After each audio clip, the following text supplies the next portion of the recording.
All right. Good morning, everyone. My name is Christina Jerusik, and I am the librarian at the Scuba campus of East Mississippi Community College. So first thing I want to do is say welcome. This is going to be the first in a series of deep dives where we go into different databases that are available through EMCC. A little bit of housekeeping. If anyone joins in, I'm going to ask everyone to please keep themselves on mute. Excuse me.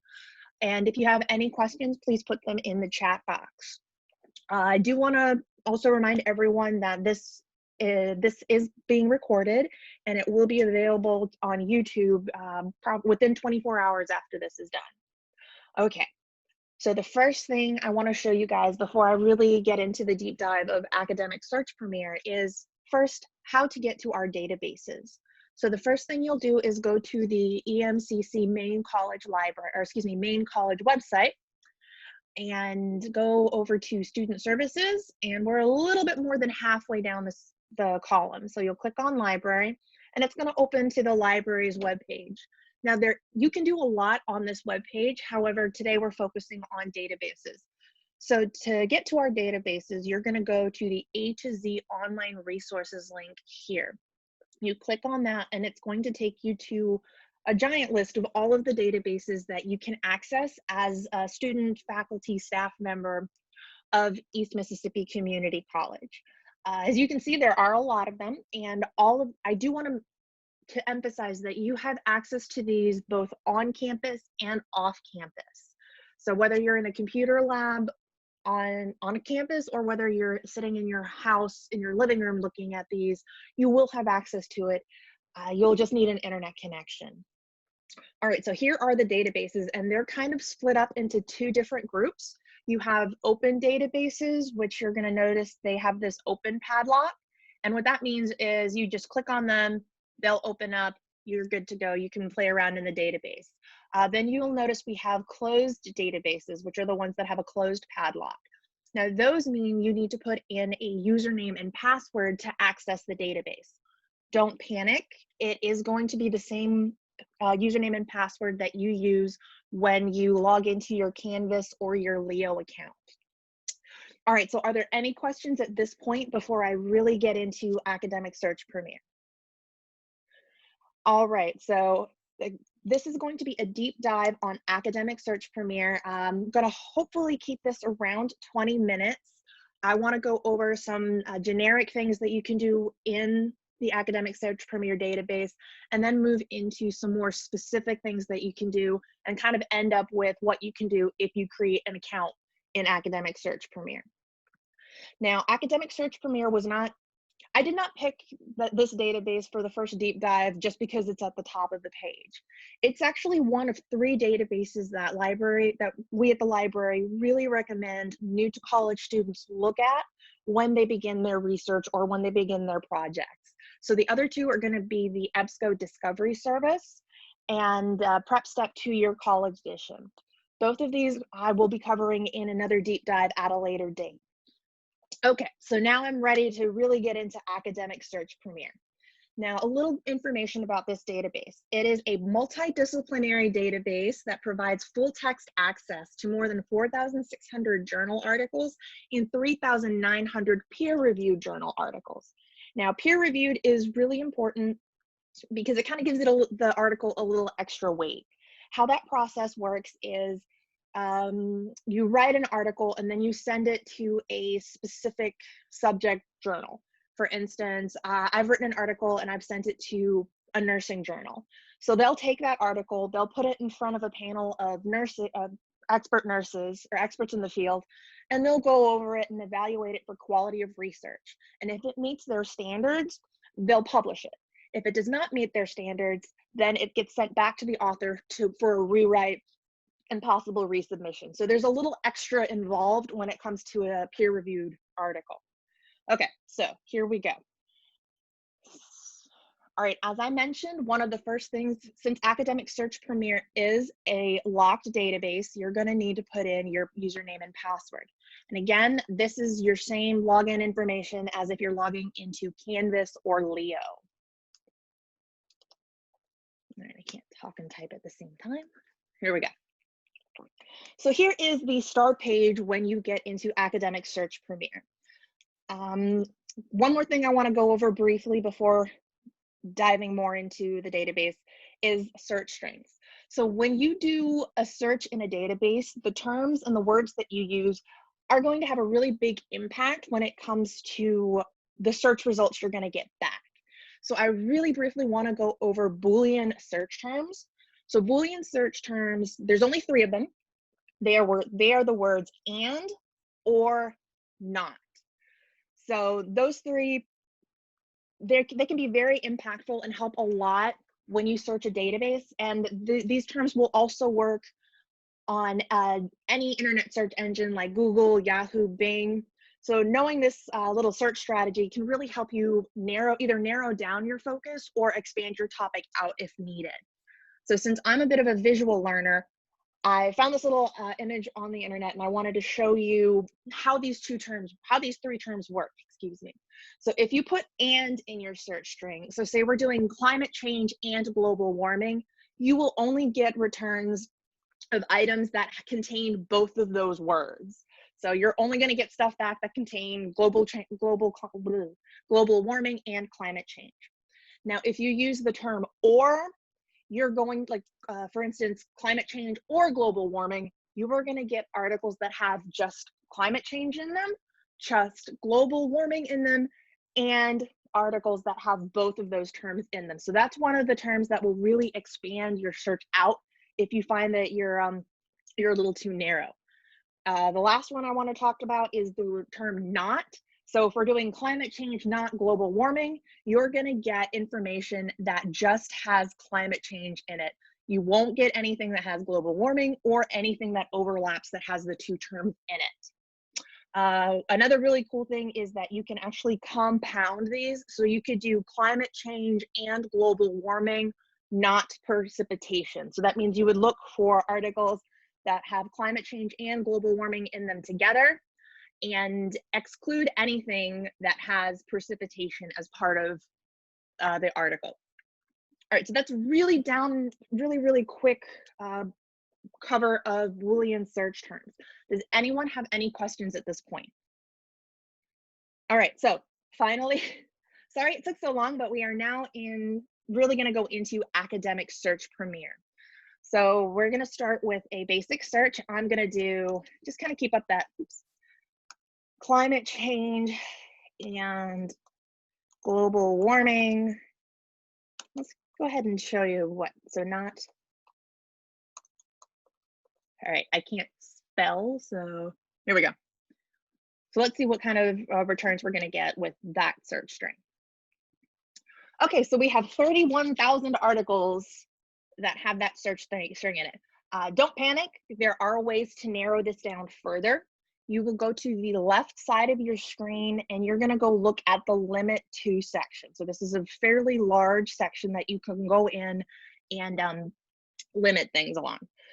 First thing that I really recommend you do is to click on that full text limiter right here. What this does, it goes through and it will only return items where you have full text access. So it's going to disregard anything that is just a citation, just an abstract, just an index. So it's going to really focus on articles and material that you have full access to. Because with a lot of research and papers, if you want to use them as a source, you need full access to them. So that's the first thing. Another thing you can do, and some instructors might have you do, is to only look at peer-reviewed journals. So if you want to, you can click, if you're required to, click on that, and it's going to narrow it down even further. Third thing, publication date. So this is the date where the article itself was published. So 1978 is a little long ago. So I want, oops, excuse me. I'm not sure what happened there.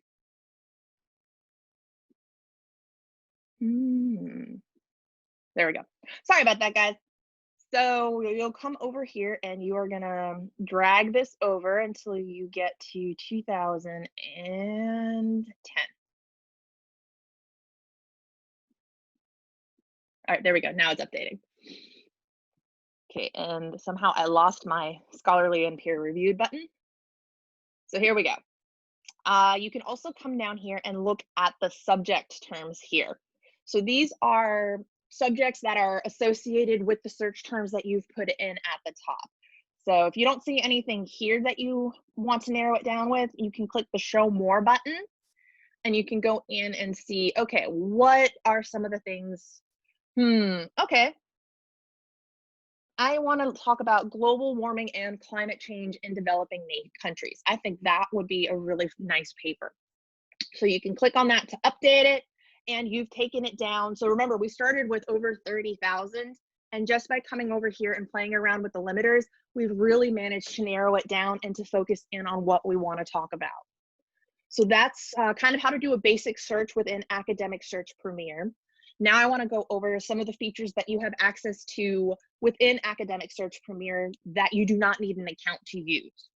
So some of the things you'll notice on the main page is over on the right, there's a related images search. So you can come over here and look at some of the pictures that are related to climate change and global warming. You can come over and change how the results are displayed. So by relevance, by the author, newest. I kind of want to start with the newest date at the top, just for relevance.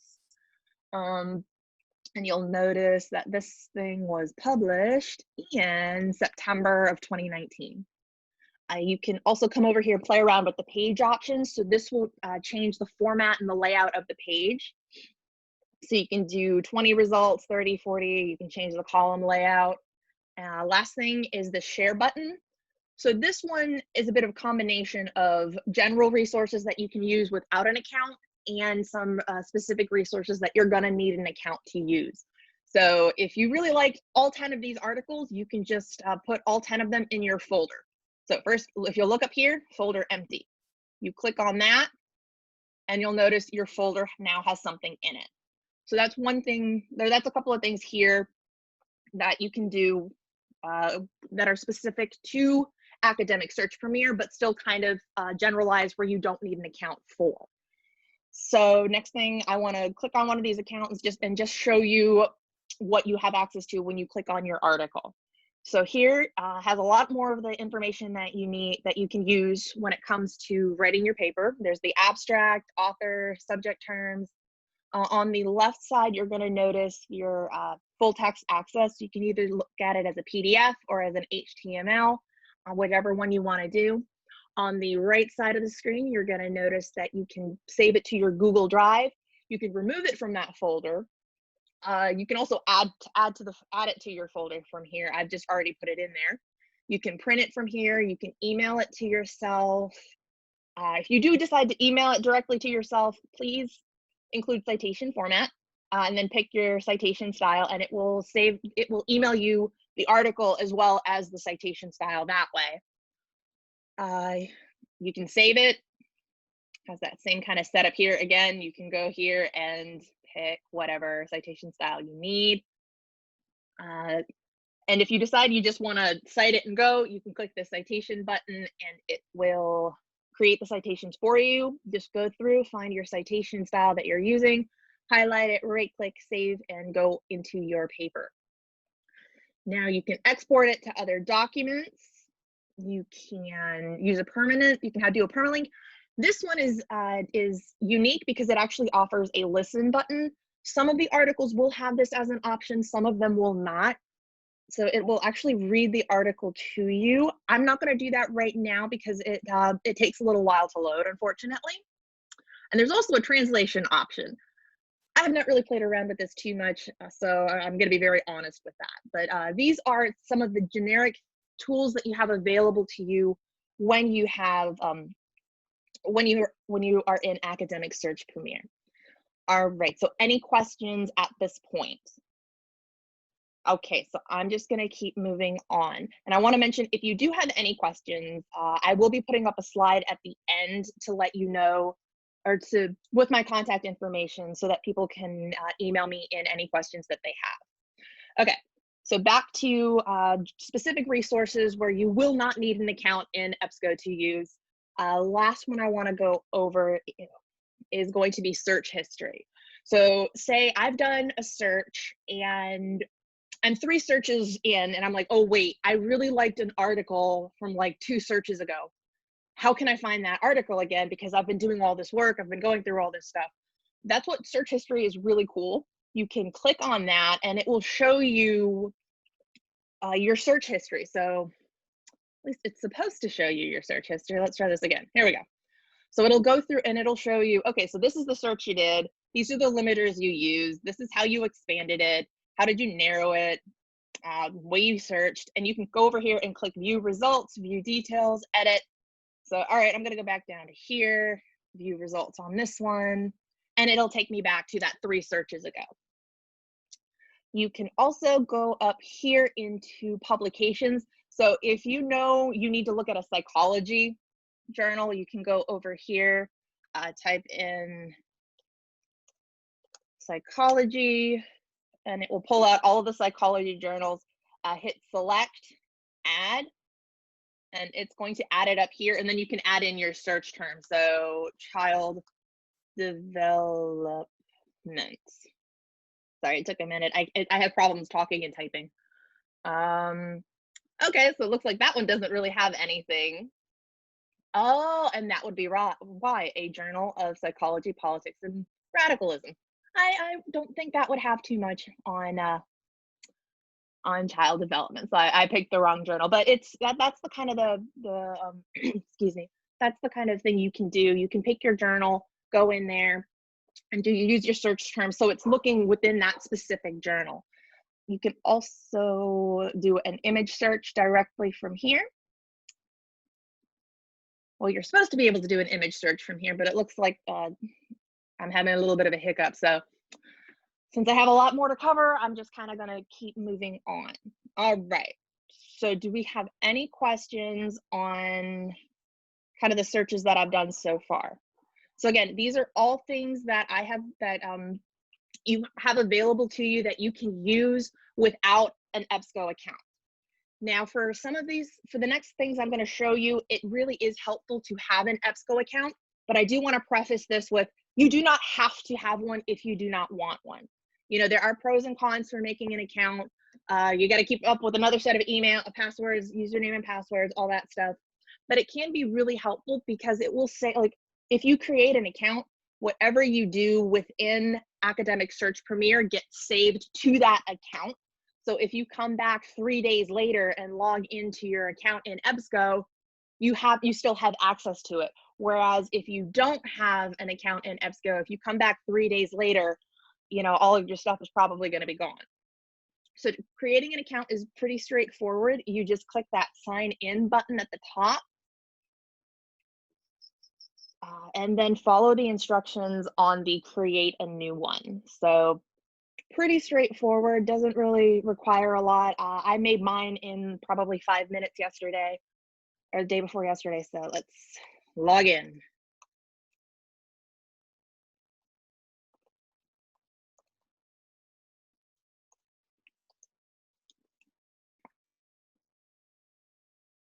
I say that, okay, good.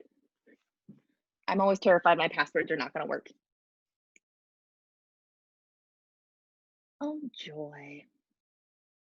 All right, I was really hoping I could show you guys some of those things, but it looks like we're having a little bit of a hiccup. So I'm going to go back to the results list and see if just by refreshing this page, it'll update it enough so that I can use it. All right, Academic Search Premier, way to go. Sorry about this, guys. Most of the time it does not crash this way. It's just apparently it does not like the computer that I'm using. And unfortunately, this is the only one that I have. So we're going to go back here. Unfortunately, I'm not going to be able to show you too much with that, which stinks, but I can show a little bit. Let's see.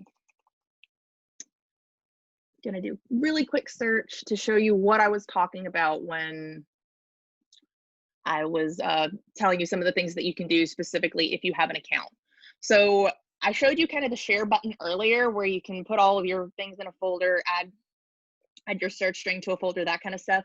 Now down here in this create an alert section right here, this is where you can have EBSCO, you know, the Academic Search Premier will email you articles based on your search string. So we've already gone in, we've done our searches, and it's really good for continuing research. So if I'm working on a project that's going to cover like 5 to 10 years of research, that does happen. This is a good source. You can put it in. You can say, these are the search terms that I want. How many times a day or how many times do I want an update as to new articles that are being published? I want it once a month. I want articles that are going to be published within the last year. And I want a brief results as my as what I get in that email. So you'll do that, you hit save alert, and it'll automatically start emailing you once a month any new articles that have all of your search terms in them. So it can be really helpful and really useful. I really wish I could show you better, unfortunately. Academic Search Premier does not like me today. Okay, so that was one thing that you can do with an account. Second thing I wanted to show you guys that you can do with an account. Now, as you can see, you can do a lot of this without having an account, or at least you can access this without having an account. But to save the information and to actually get the emails in that email alert, you will need an account. So one more thing you can do is the create a note field. So if you click on that, you can click new note, type in, this is great, need to use, and save your note. And it's saved. The problem is if you close out, go somewhere else, and come back in a couple of days, or even an hour or 10 minutes later, there's no guarantee that this note is still going to be there because you have not saved it to your account. Whereas if you have an account and you've managed to sign in, you'll have full access to it, whether you do it on campus, whether you're doing it at a laptop from home or from your cell phone at your doctor's office. You would have full access to it. Really hoping it'll update and I can show you a little bit, but it doesn't look like it's going to go through for me, unfortunately. Okay, so are there any questions on this? All right, so that's pretty much all that I have for today. If you have any questions, or if you think I went over something too fast, or if you just need more information on anything that I've covered, please feel free to contact either myself or Lisa Justice, who is the librarian at the Golden Triangle campus. I will leave this slide up until the end of the half hour. But one last thing I want to say before I go is that our next deep dive is going to be on the EBSCO Discovery Service, and it's going to be on Wednesday, June 17th, again at 10 a.m. Now, all of the deep dives are going to be available on YouTube after these are done. It's going to take about 24 hours to get them up and running. So again, if you miss this, or if you have anyone that you think needs to see this, it will be on our YouTube channel. And that's pretty much all I have. I hope it helps some of you out. And again, if you have any questions, please, please, please don't hesitate to email any of us librarians, all right? Well, I hope everyone has a wonderful day, and I guess I will talk to you later. Bye.